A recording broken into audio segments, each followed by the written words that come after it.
तो आज मेरे पास ये गीगाबाइट का एक H61 का मदरबोर्ड आया है। ये नोड स्प्लिट लिया है। तो इसका मॉडल नंबर देख लीजिए, ये है GA H61M-WW। तो पहले मैंने इसको डायग्नोस्टिक कार्ड लगा दिया है, रैम भी लगा दिया है, VRM सप्लाई कनेक्टेड है और 24 पिन कनेक्टर भी कनेक्टेड है। और अब मैं इसे ऑन करके देखता हूँ कि क्या कोडिंग आ रही है।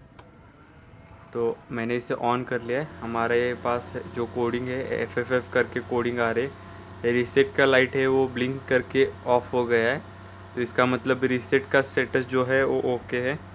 तो अब फ़िलहाल पहली चीज़ जो हमें करनी है वो है इसके वोल्टेज चेक करना। तो कभी भी वोल्टेज चेक करते समय मैं अभी आपको जैसे दिखा रहा हूँ वैसे ही उसी सीरीज़ में आपको वोल्टेज चेक करना है। तो मैंने मल्टीमीटर लिया है, तो मल्टीमीटर को मैं ऐसे रख देता हूँ यहाँ पर। ओके, तो आपको स्क्रीन में मल्टीमीटर नज़र आएगा। एक प्रोब मैं ग्राउंड कर लेता हूँ यहाँ पर। तो सबसे पहले हमें जो वोल्टेज चेक करना है तो रैम का वोल्टेज है। तो हमारे पास यहाँ पर एक पेयर है, यहाँ पर हम देखते हैं। तो यहाँ पर देखिए हमें 1.5 मिल रहा है। यहाँ पर इस बोर्ड में H61 में DDR3 की रैम है, इसका ऑपरेटिंग वोल्टेज है 1.5। मतलब हमें जो 1.5 वोल्टेज मिल रहा है वो ठीक है। तो उसके बाद हमें जो सप्लाई चेक करना होता है वो VTD सप्लाई चेक करना होता है, जो कि 1.5 का हाफ होता है। किसी भी बोर्ड में जो रैम वोल्टेज होगा उसका हाफ बराबर हाफ VTD होगा। तो यहाँ से एक नंबर पिन चालू होती है, तो 120 नंबर पिन पे हमें VTD मिलता है। तो यहाँ पर देखिए 0.76 हमें दिखा रहा है, मतलब ये VTD भी ओके है। तो VTD चेक करने के बाद हमें दूसरा कौन सा सिग्नल चेक करना है, तो 118 नंबर पिन पे हमें 3.3 मिलना चाहिए, जो कि हमारा है SM क्लॉक का। तो हमारे पास अभी 3.3 वोल्ट है। ये मतलब SM क्लॉक में के सेक्शन में कुछ प्रॉब्लम नहीं। तो उसके बाद में हमें SM डेटा का सिग्नल चेक करना है। तो उसका पिन नंबर है 238। तो 240 238। तो यहाँ पर भी हमें 3.3 मिल रहा है, मतलब ये भी हमारा सिग्नल ओके है। तो हमने अभी SM डेटा चेक किया है। तो अभी हमें SPD VDD वोल्टेज चेक करना है। तो इस बोर्ड में ये DDR3 का है, तो 236 पिन नंबर होता है उसके। ये लास्ट वाला जो है यहाँ पर का, ये वाला पिन नंबर है 240। तो यहाँ से हमें एक 240 239 238 237 ओके एंड 236 ये पिन नंबर है। तो यहाँ पर हमें SPD VDD का वोल्टेज मिल रहा है 3.3। मतलब ये वाला जो हमारा रैम का सेक्शन है वो ओके है, इसमें सब वोल्टेज हमें मिल रहा है। बाद में आपको रैम से यहाँ पर आना है। तो यहाँ पर का पहला वोल्टेज चेक कीजिए, ये है VCC है IO का। तो IO इसमें PCH आर्किटेक्चर है। तो PCH आर्किटेक्चर में IO जो भी PCH होता है उसको दो वोल्टेज लगते हैं। तो एक वोल्टेज हमें यहाँ से मिलेगा, जो कि आई थिंक 1.8 होना चाहिए। तो यहाँ पर हमें चेक करते हैं, तो यहाँ पर हमें 1.8 मिल रहा है। मतलब ये एक PCH का सप्लाई हो गया, यहाँ से यहाँ पर आ रहा होगा। बाद में यहाँ पर एक मॉस्फेट की पेयर लगी हुई है। तो यहाँ पर हमें एक वोल्टेज मिलना चाहिए, वो है 1.05 के आसपास। तो यहाँ पर देखिए ये दूसरा वाला सप्लाई है जो PCH का है, 1.06 है। मतलब हमें 5 चाहिए उसके आसपास ये ओके। तो हमारे पास यहाँ पर का भी सप्लाई है। बाद में बायोस का सप्लाई चेक करते हैं। तो 8 नंबर पिन पे बायोस पे 3.3 वोल्ट आना चाहिए, वो भी आ रहा है। बाद में हमारे पास जो VTD चेक करना है हमें, तो VTD चेक करने के लिए ये जो मॉस्फेट है यहाँ पर हमें VTD मिलना चाहिए। तो ये 1 नंबर पिन है, तो यहाँ पर हम चेक करेंगे। बोर्ड ओवर हीटिंग के वजह से बंद हो रहा है, तो एक बार फिर से हम चालू करके यहाँ पर VTD चेक करते हैं। तो यहाँ पर देखिए 1.1 वोल्ट होता है, 1.06 वोल्ट हमारे पास अवेलेबल है। मतलब हमारा VTD है वो भी ओके है। बाद में ये चेक करने के बाद VTT ऑन होने के बाद हमारे पास वहाँ से VTT SA का सिग्नल आता है। तो यहाँ पर हमें बोर्ड फिर से ये हीट होने के वजह से ऑफ हो रहा है। तो एक बार मैं VTT SA आपको दिखा देता हूँ। तो यहाँ पर हमें VTT SA मिलना चाहिए जो 1.05 मिल रहा है, मतलब हमारा VTT SA है वो 1 वोल्ट के आसपास होता है, तो वो भी ठीक है। और हमारे पास ये जो पेयर्स है वहाँ पर हमें वीकोर का वोल्टेज मिलता है। तो यहाँ पर देखिए मैं यहाँ पर लगा रहा हूँ 1.2 वोल्ट हमें मिल रहा है। तो इस वाले पेयर पे भी उतना ही वोल्टेज मिलेगा। ये फिर से ऑफ हो गया, तो इसे ठंडा होने के लिए देता हूँ। तो यहाँ पर हमें एक पेयर में 1.2 वोल्ट मिल गया, मतलब सारी पेयर्स में 1.2 वोल्ट मिलेगा। यहाँ पर 3 फेज़ का VRM सप्लाई, यहाँ पर एक पेयर है, यहाँ पर दूसरी पेयर है और यहाँ पर तीसरी पेयर है, जिससे हम बोल सकते हैं इससे 3 फेज़ VRM सप्लाई भी बोल सकते हैं।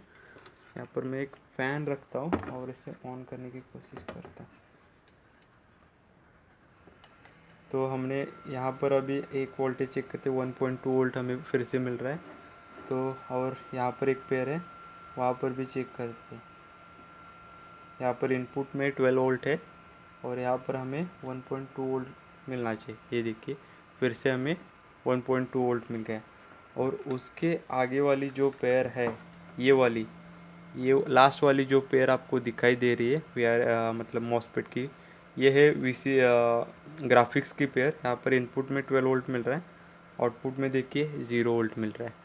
मतलब हमारा जो भी जब तक ये i3 सेकेंड जनरेशन का प्रोसेसर है, जब तक यहाँ पर हमें वोल्टेज नहीं मिलता ग्राफिक्स का, तब तक हमारा डिस्प्ले आउट नहीं होगा। तो इसके लिए पहले प्रोसीजर यही है कि हमें बायोस कर लेनी चाहिए। तो मैं इसे ऑफ़ करके एक बार बायोस रिप्रोग्राम करके देखता हूँ और फिर से ट्राई करेंगे। तो मैंने इस बोर्ड में बायोस प्रोग्राम कर ली है। तो एक बार हम इसे चेक कर लेते हैं बायोस प्रोग्राम करके, क्योंकि हमारे सब वोल्टेज अच्छे थे, मतलब मिल रहे थे, पर फिर भी हमारा डिस्प्ले नहीं आ रहा है। पर अभी भी कोई इसमें चेंजेस नहीं है, बायोस प्रोग्राम करने के बाद भी FFF है। तो अभी हम एक काम कर लेते हैं, कोई कंपोनेंट हीटिंग हो रहा है क्या देखते हैं। VRM ऐसे तो हीट नहीं हो रहा है, ये देखते हैं। ये यहाँ पर इस बोर्ड में 2 IO लगे हैं, ये मेन IO है और ये सपोर्टिंग IO बोल सकते हैं इसको, क्योंकि इसमें सब इसके पावर गुड, वरना CPU का पावर गुड हो गया, VRM का पावर गुड, ये सब सिग्नल यहाँ पर आते हैं। और PS1 RMS रीसेट, तो वो सब सिग्नल यहाँ से ये कंट्रोल करता है, ये वाला IO। और यहाँ पर एक IO है। तो बायोस भी चेक कर लेता हूँ। तो ये वाला जो IO है वो हीट हो रहा है, मतलब ये नॉर्मल नहीं है, ये वाला बिल्कुल ठंडा है और ये वाला जो IO है वो हीट कर रहा है। तो मुझे लगता है इस IO के वजह से ये इशू हो सकता है। तो एक काम कर लेते हैं, पहले इसे ऑफ़ कर लेते हैं। तो IO के नज़दीक जितने भी कैपेसिटर है उनको डायोड रेंज में रख के एक बार शॉर्टिंग के लिए चेक कर लेते हैं। तो एक प्रोब मैंने ग्राउंड कर लिया, ये देखिए। तो ये है IO हमारा फॉल्टी जो हीट हो रहा है। तो यहाँ पर मैं रीडिंग चेक कर रहा हूँ, मतलब अब तक कोई कैपेसिटर शॉर्ट, ये देखिए ये एक ग्राउंड टर्मिनल हो गया। तो दूसरा पॉइंट पे मैं लगा रहा हूँ इस कैपेसिटर के। तो ये देखिए यहाँ पर हमें इम्पीडेंस दे रहा है, 20 के नज़दीक इम्पीडेंस दे रहा है। तो फिलहाल एक कैपेसिटर जो ये बड़ा वाला कैपेसिटर है, जिसका मतलब है ये पावर का कैपेसिटर है, ये अच्छा है।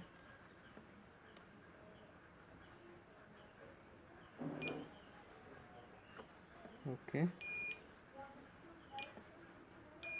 इसमें भी सेम है, 19 इम्पीडेंस दिखा रहा है हमें।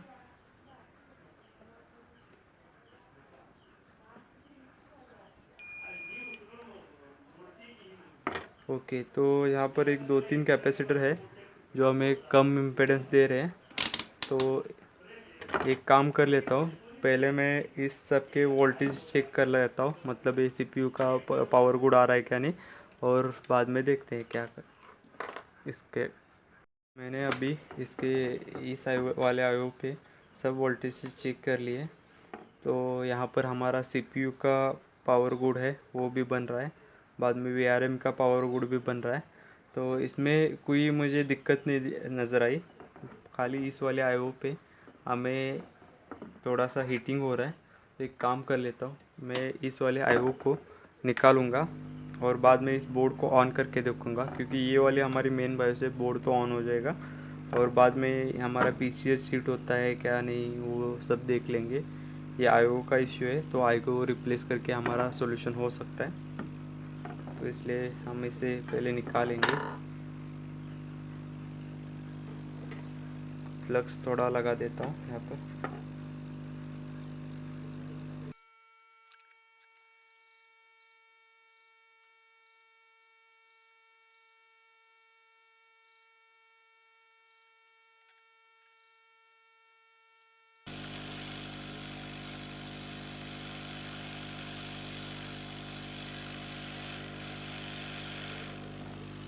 तो हमने इस आईओ को निकाल दिया है, ये देखिए।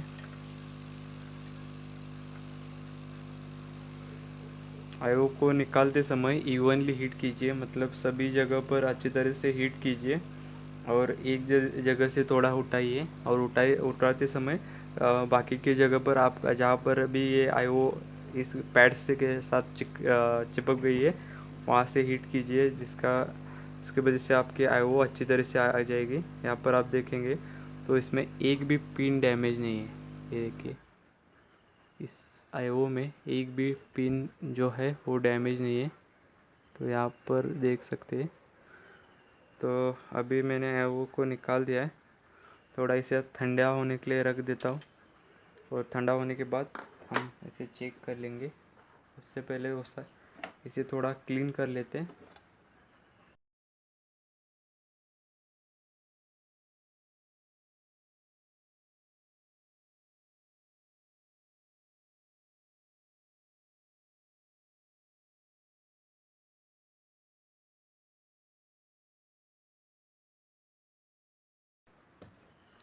तो ये क्लीन हो चुका है, तो फ़िलहाल हम इसे एक बार ऑन करके देख लेते हैं।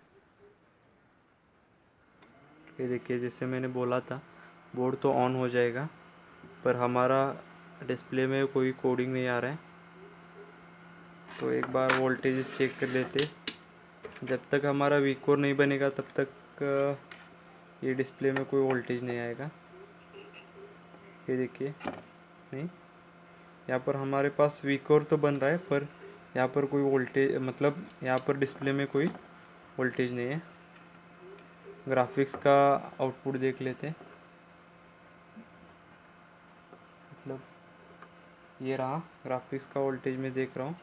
तो हमारा ग्राफिक्स का वोल्टेज भी नहीं बन रहा, मतलब हमारा डिस्प्ले भी नहीं आउट होगा। तो इसका मतलब है कि इस आईओ को हमें लगाना ही पड़ेगा। तो पीसीएच हिट हो रहा है। जब मैंने इसे निकाला है तो अभी फ़िलहाल ये पीसीएच हीट हो रहा है। ओके, तो एक बार इसे ऑफ कर लेता हूँ।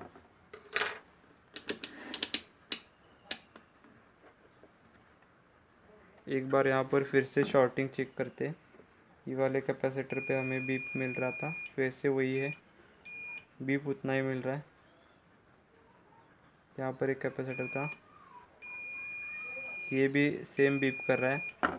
मतलब हमें लगता है कि ये पीसीएच का ही प्रॉब्लम है, पीसीएच का फॉल्टी होने के वजह से ये प्रॉब्लम कर रहा है।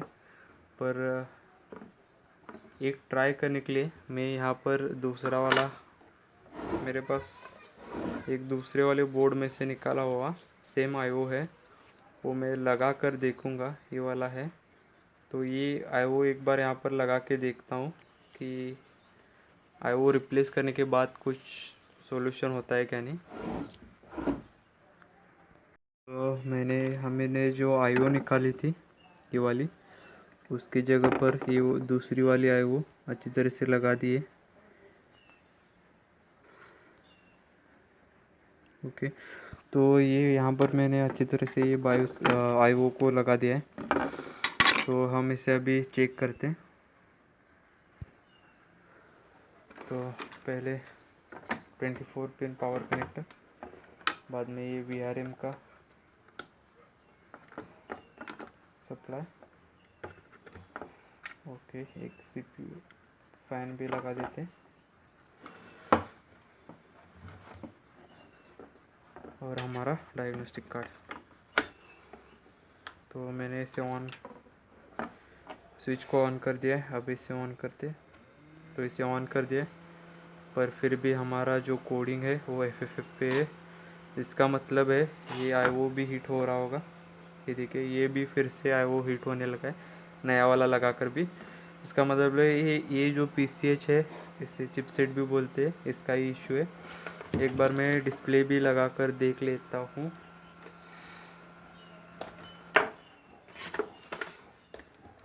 ओके, ये ओवर हीटिंग की वजह से ऑफ हो गया है। तो इसे फिर से एक बार चेक कर लेते हैं।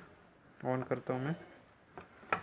FFA भी कोडिंग है और हमारा डिस्प्ले भी अभी तक नहीं आया है। ये देखिए,